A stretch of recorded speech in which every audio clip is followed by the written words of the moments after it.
Savaş Bey'siz başladığından beri uygulamayı yapıyorum. Almıyorum. Elimde bulunan mallar da zaten eski malları. İsteyen müşteriye veriyorum. Evet. Ama özellikle almıyorum. Ve çoğu ürünü de bitirmiş noktasındayım. Evet. Satmamaya çalışıyorum kendimce. Özellikle isteyenler de var. Ama takdir edenler de var.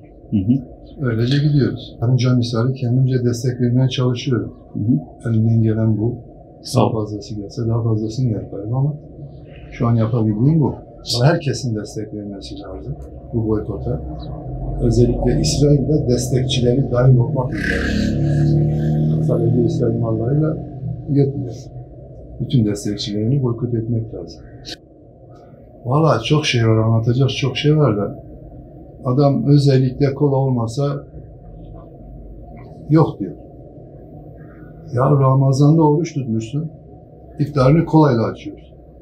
Var mı böyle bir şey? Bir kola demek bir kurşun demek ya. Bir kurşun da sen sıkma ya. Şifre aldık mı?